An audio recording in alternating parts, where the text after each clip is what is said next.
மீண்டும் மற்றொரு வீடியோ மூலமாக உங்கள் எல்லாரையுமே சந்திக்கிறதுல சந்தோஷம். ஒரு இன்ட்ரெஸ்டிங்கான விஷயத்தை பற்றி இன்றைக்கி நாங்கள் பார்க்கலாம். உங்கள் பிள்ளைகள்கிட்ட நம்ம வந்து எப்போவுமே குழந்தைகளோட நிறைய விஷயங்கள் பேசுவோம், எவ்ரிடே வந்து நிறைய விஷயங்கள் டிஸ்கஸ் பண்ணுவோமா இருக்கும். ஆனால் அவங்களோட மனசில் என்ன இருக்குது அப்படிங்கிறத தெரிந்து கொள்வது நிறைய பேரண்ட்ஸுக்கு ஒரு சவாலாக இருக்கும். நிறைய பேர் சொல்கிறத கேட்டிருப்பாங்க, எங்கள் பிள்ளை வந்து நல்லா ஹாப்பியாக இருக்காங்க, ஆனால் மனசில் என்ன நினைக்கிறாங்க, ஏன் இப்படி நடந்து கொள்கிறாங்க, இது வந்து எங்களுக்கு தெரியாமல் இருக்குன்னு. ஸோ இந்த வீடியோ மூலம் நம்ம ஒரு 5 சிம்பிளான கொஷின்ஸ் பார்க்க போகிறோம்.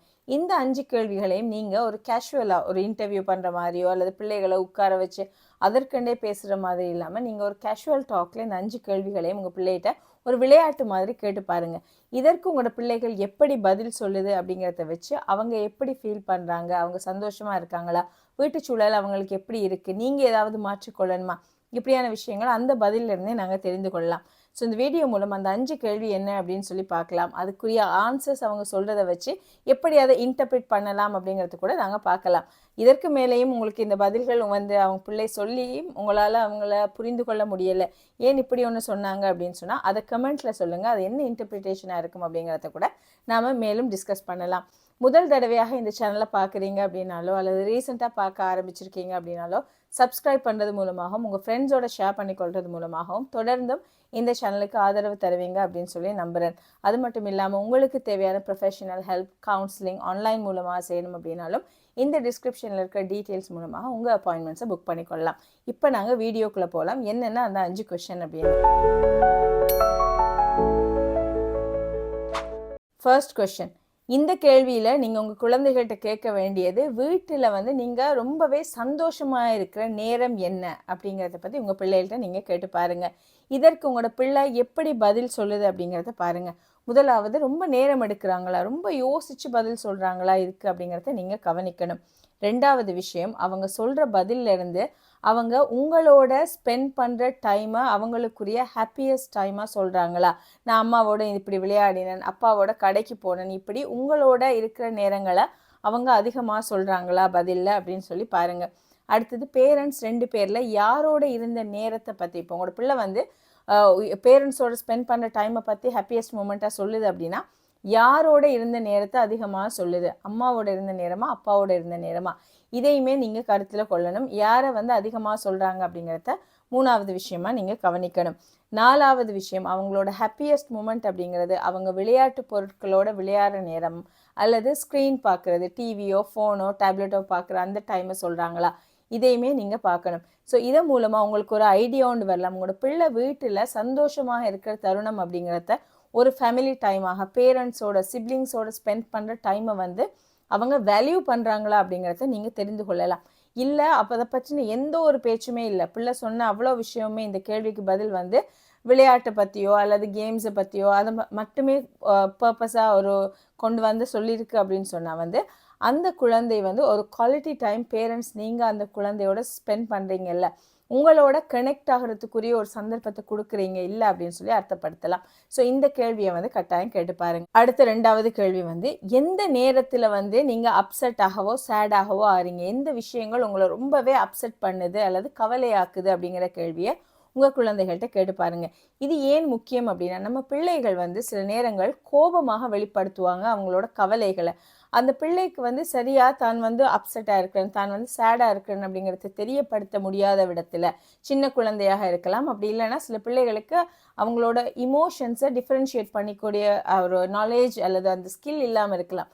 இந்த குழந்தைகள் கோபமாக வெளிப்படுத்துவாங்க, டேண்ட்ரமாக வெளிப்படுத்துவாங்க. ஸோ நாம் என்ன நினைப்போம், இந்த பிள்ளை வந்து பிடிவாதம் உடைய குழந்தை அல்லது வந்து அதிகமாக கோபப்படுற குழந்தை என்னோட குழந்தை இப்படின்னு நாங்களே ஒரு முடிவுக்கு வருவோம். ஸோ நீங்கள் உங்களோட குழந்தைகள்கிட்ட கேட்குற 2வது கேள்வி, எந்த விஷயம் எந்த நேரத்தில் நீங்கள் ரொம்ப சேடாக அல்லது அப்செட்டாக இருக்கிறீங்கன்னு.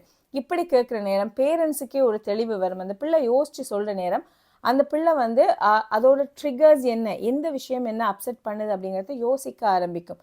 இது அந்த குழந்தைக்குமே ஒரு இன்சைட் ஒன்று கொடுக்கும். இதை சொல்கிற நேரம் பேரண்ட்ஸுக்கும் தெரியும், ஓ இந்த விஷயங்கள் என் பிள்ளையை அப்செட் பண்ணுது, எனக்கு இது தெரியாமல் இருந்தது, ஸோ நெக்ஸ்ட் டைம் நான் இதை மாற்றிக்கொள்ளணும், என்னக்கிட்ட இதை மாற்றிக்கொள்ளணும், அப்படி இல்லைன்னா இந்த மாதிரி சுச்சுவேஷனில் என் பிள்ளையை நான் ரொம்ப காமாக ஹேண்டில் பண்ணணும் ஆறுதல் சொல்லணும். இப்படியான ஒரு விஷயம் கூட பேரண்ட்ஸுக்கு வரும். ஸோ இதன் காரணமாக எந்த டைம் உங்களை வந்து ரொம்ப சேடோ அப்செட்டாக ஃபீல் பண்ண வைக்கிறதுங்கிறத உங்கள் குழந்தைகள்கிட்ட கேளுங்க. 3வது கேள்வி தான் வந்து, நீங்கள் ரொம்ப கோவமாக இருக்கிற நேரம் என்ன செய்வீங்க? வீட்டிலேயோ ஸ்கூல்லையோ உங்களை ரொம்ப யாராவது கோவப்படுத்திட்டாங்க, நீங்கள் ரொம்ப கோவமாக இருந்தீங்கன்னா வாட் வில் யூ டூ அப்படிங்கிற ஒரு கொஷனை வந்து உங்கள் குழந்தைகள்கிட்ட கேளுங்க.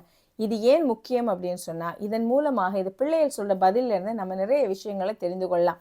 சில பிள்ளைகள் வந்து சொல்லும், நான் அதை சப்ரஸ் பண்ணுவேன், நான் அதை கண்ட்ரோல் பண்ணிக்கொள்வேன், நான் அதை காட்ட மாட்டேன் அப்படின்னு சொல்லக்கூடிய குழந்தைகள் இருக்கலாம். இந்த குழந்தைகளுக்கு சரியாக அந்த உணர்வுகளை வெளிப்படுத்துறதுக்கான ஒரு வெளி கிடைக்கல. நீங்கள் எப்போவுமே பிள்ளைகள்கிட்ட கோபம் அப்படிங்கிறது கூட ஒரு நல்ல உணர்வு தானே, அதை வெளிப்படுத்துறதும் நல்ல ஒரு ஆரோக்கியமான விஷயம். அழுகை கூட ஒரு ஆரோக்கியமான விஷயம். நீங்கள் அதை சப்ரஸ் பண்ணி நீ கோவப்படக்கூடாது. உதாரணமாக பெரும்பாலும் பெண் குழந்தைகளை நாங்கள் இப்படி வளர்ப்போம். ஸோ பெண் பிள்ளைகள்னால் நீ கோவத்தை காட்டக்கூடாது அப்படின்னு சொல்லி, இப்படி நீங்கள் சப்ரஸ் பண்ணின உணர்வுகளை உங்கள் குழந்தைகளுக்கு கடத்தினீங்க அப்படின்னு சொன்னாங்கன்னா அந்த குழந்தைகளால் இப்படியான பதில்களை சொல்ல ஆரம்பிப்பாங்க. எனக்கு அவ்வளோ கோவம் வரும், நான் வந்து அதை அடக்கி கொள்வேன். இன்னொரு சாரர் சொல்லுவாங்க, நான் வந்து போய் அழுதுட்டு வருவேன், தனியாக அழுதுட்டு வருவேன் எனக்கு கோவம் வந்து அப்படின்னு சொல்லி. இதுவுமே வந்து உங்களோட குழந்தைகள் சரியான முறையில் அந்த கோவத்தை டிரான்ஸ்ஃபார்ம் பண்ணுறதுக்கு தெரியாத குழந்தைகளாக இருக்கலாம். ஸோ அந்த கோபத்தையும் அதற்கு ஒரு பதிலாக அது அழுகையைத்தான் வந்து அந்த பிள்ளை தேர்ந்தெடுக்குது அப்படிங்கிறத நீங்கள் புரிந்து கொள்ளலாம். சில பிள்ளைகள் சொல்லும், எனக்கு கோவம் வந்து நான் ஸ்கூலில் வந்து அடிச்சுட்டு வந்துடுவேன், என் ஃப்ரெண்ட் வந்து ஏதாவது சொல்லிட்டாரு, கிளாஸில் இருக்க ஒரு பிள்ளை வந்து ஏதாவது சொல்லிடுச்சுன்னா நான் அந்த பிள்ளையை அடிப்பேன், பொருட்களை எடுத்து வீசி உடைப்பேன் அப்படியான சொல்லக்கூடிய பிள்ளைகள் இருக்கும். இந்த குழந்தைகள் அக்ரெஷன் அப்படிங்கிறத கோவத்துக்கு தெரிவு செய்வாங்க. ஆங்க்ரியை அக்ரெஷனோட கனெக்ட் பண்ணக்கூடிய குழந்தைகள். கோவம் வரும்போது நான் வந்து யாரையுமோ எதையுமே ஹர்ட் பண்ணலாம் அப்படிங்கிற உணர்வுகள் உடைய குழந்தைகளாக இருப்பாங்க. ஸோ உங்கள் பிள்ளை வந்து இந்த 3வது கேள்விக்கு சொல்கிற பதிலை வச்சு நீங்கள் அவங்களுக்கு சரியான கோப்பிங் மெத்தட்ஸ் சொல்லி கொடுக்கலாம். அதாவது அவங்க ஒரு உணர்வை, ஒரு கோபத்தை எப்படி கண்ட்ரோல் பண்ணலாம், அதுக்குரிய வழிகளை நீங்கள் டீச் பண்ணலாம். பிள்ளைகள் கோவமாக இருக்கிற நேரம் முகத்தை போய் கழுவிட்டு வாங்க, 10 to 1 ரிவர்ஸில் வந்து நீங்கள் கவுண்ட் பண்ணுங்கள், அந்த விடத்தை விட்டு போங்க. இப்படி ஆங்கர் மேனேஜ்மெண்ட்டுக்கு நிறைய ஸ்கில்ஸ் இருக்கும் இல்லையா, நிறைய டெக்னிக்ஸ் இருக்கும். இந்த மாதிரியான விஷயங்களை நீங்கள் குழந்தைகளுக்கு கற்றுக் கொடுக்கறதுக்கு இந்த 3வது கேள்வி ஒரு ஹெல்ப்ஃபுல்லாக இருக்குது. அடுத்த 4வதும் 5வதும் கேள்வி வந்து ரொம்ப பவர்ஃபுல்லான கேள்வி. இந்த கேள்வியை நீங்கள் மிஸ் பண்ணவே கூடாது அப்படின்னு கூட சொல்லலாம். அதிலும் குறிப்பாக ஒரு 5 வயதிற்கு மேற்பட்ட குழந்தைகள்கிட்ட கண்டிப்பாக நீங்கள் கேட்க வேண்டிய ஒரு கேள்வியாக இருக்கும். 4வது கேள்வி தான் வந்து, நீங்கள் சொல்கிறத பேரண்ட்ஸான நாங்கள் கேட்குறோம்னு நீங்கள் ஃபீல் பண்ணுறீங்களா அப்படிங்கிற கேள்வி. அதாவது do you feel that we listen to you அப்படிங்கிற ஒரு கேள்வியை எங்களோட குழந்தைகள்கிட்ட கண்டிப்பாக நாங்கள் கேட்கணும். இந்த கேள்வி ஏன் ஒரு மாற்றத்தை ஏற்படுத்தும் அப்படின்னு சொன்னால், உங்கள் பிள்ளை உங்களுக்கும் குழந்தைக்கும் இருக்கிற பாண்ட் இருக்கு இல்லையா, அல்லது உங்களை பற்றின அந்த பேரண்ட்ஸை பற்றின எந்த ஒரு அபிப்பிராயத்தை மனசில் வச்சுருக்கு, அது ஒரு ஆறாத வடுவாக இருக்குதா, ஒரு காயமாக இருக்குதா, அல்லது ஒரு பாசிட்டிவான ஒரு சைனாக இருக்குதா அப்படிங்கிறது இந்த கேள்வி மூலம் நாங்கள் தெரிந்து கொள்ளலாம். ஸோ நீங்கள் சொல்கிறத நாங்கள் கேட்குறோம் அப்படிங்கிறது, நாங்கள் லிசன் பண்ணுறோம்னு சொல்லி நீங்கள் நம்புறீங்களா, ஓ டு யூ ஃபீல், நீங்கள் ஃபீல் பண்ணுறீங்களா, இப்படி கேட்குறதுக்கு அந்த பிள்ளை வந்து எஸ் அப்படின்னு சந்தோஷமாக பதில் சொல்லுது அப்படின்னு சொன்னால் உங்களுக்கும் உங்களோட குழந்தைகளுக்கும் இடையில் நல்ல ஒரு பாண்ட் இருக்குது. நீங்கள் அதை அப்படியே கீப் அப் பண்ணலாம் அப்படின்னு அர்த்தமாக இருக்கும். யோசிச்சுட்டு சம்டைம்ஸ் நீங்கள் வந்து அப்படி செய்கிறீங்க, சம்டைம்ஸ் நீங்கள் கேட்குறீங்க இல்லை அப்படின்னு சொன்னால் நீங்கள் ஒர்க் அவுட் பண்ணலாம். என்னென்ன விஷயங்களை நீங்கள் மாற்றிக்கொள்ளணும்னு குழந்தைக்கிட்ட கூட கேட்கலாம். எந்த நேரங்களில் நீங்கள் அப்படி ஃபீல் பண்ணுறீங்க, நாங்கள் லிசன் பண்ணுறோம் இல்லைன்னு. ஸோ அந்த பிள்ளையை சொல்லும் போது, நீங்கள் சமைச்சிட்டு இருக்கிறப்போ லிசன் பண்ணுறீங்கல்ல, நீங்கள் ஃபோன் பார்க்குற நேரம் லிசன் பண்ணுறீங்கல்ல, நீங்கள் ஃபோனில் பேசுகிற நேரம் லிசன் பண்ணுறீங்கல்ல. ஸோ இப்படி உங்களோட குழந்தைகள் சொல்லும் அப்படின்னு சொன்னால் நீங்கள் அதற்கு வந்து ஒரு டைம் எடுத்து உங்கள் பிள்ளையோட டிஸ்கஸ் பண்ணலாம். ஓகே, நான் சமைக்கும்போது நான் பிஸியாக இருக்கேன், so will have a time. நமக்கு ஒரு டைமை உருவாக்கி கொண்டு அந்த நேரங்களில் நாம் பேசலாம். இப்படியே ஒரு நெகோசியேஷனுக்கு வரலாம். இந்த சந்தர்ப்பங்களை வந்து நீங்கள் அதுக்கு பயன்படுத்தி கொள்ளலாம். சில குழந்தைகள் கவலையாக சொல்லும், நான் ஃபீல் பண்ணுறதே இல்லை, நீங்கள் என்ன லிசன் பண்ணுறீங்க அப்படிங்கிற மாதிரி எனக்கு தோணுதே இல்லை அப்படின்னு சொல்லுது அப்படின்னா உங்களுக்கும் உங்களோட குழந்தைகளுக்கும் இடையில் இருக்கிற பாண்டை வந்து நீங்கள் ரிப்பேர் பண்ணணும், அந்த டேமேஜை நீங்கள் ரிப்பேர் பண்ணணும் அப்படின்னு அர்த்தம். ஸோ அதற்கு நீங்கள் நிறைய ஒர்க் அவுட் பண்ணணும் அப்படின்னு சொல்லி அர்த்தம். ஸோ இந்த கேள்வியுமே உங்கள் பிள்ளைகள்கிட்ட கேட்டு பாருங்கள். அடுத்த 5வது பவர்ஃபுல்லான கேள்வி என்ன அப்படின்னு சொன்னால் வந்து, நீங்கள் பிள்ளைகள்கிட்ட கேட்டு பாருங்கள், நீங்கள் ஏதாவது ஒரு ரகசியம் அல்லது ஏதாவது ஒரு மறைச்ச விஷயம் நீங்கள் சொல்லணும்னு ஆசைப்படுறீங்களா, அல்லது நாங்கள் தெரிந்து கொள்ளணும்னு சொல்கிறதுக்கு நீங்கள் ரெடியாக இருக்கிறீங்களா அப்படிங்கிற கேள்வி உங்கள் பிள்ளைகள்கிட்ட கேட்டு பாருங்கள். இந்த கேள்வி மூலமாக அவங்களோட மனசில் சில காயங்கள் இருக்கும், நீங்கள் செய்தது இதற்கு முதல்ல செய்ததாக இருக்கட்டும், அல்லது அவங்களுக்கு அந்த அன்மெட் நீட்ஸ் அப்படின்னு சொல்லுவோம் இல்லையா, தனக்கு தேவைன்னு அந்த பிள்ளை உணர்ந்த ஏதோ ஒரு விஷயம், ஃபிசிக்கல் நீடாக இருக்கலாம், இமோஷனல் லவ் கேரிங் ஏதோ ஒன்று கிடைக்காம போனதாக இருக்கலாம். அந்த சந்தர்ப்பங்களை இந்த பிள்ளைகள் வந்து இந்த சந்தர்ப்பத்தில் சொல்ல ஆரம்பிக்கும்.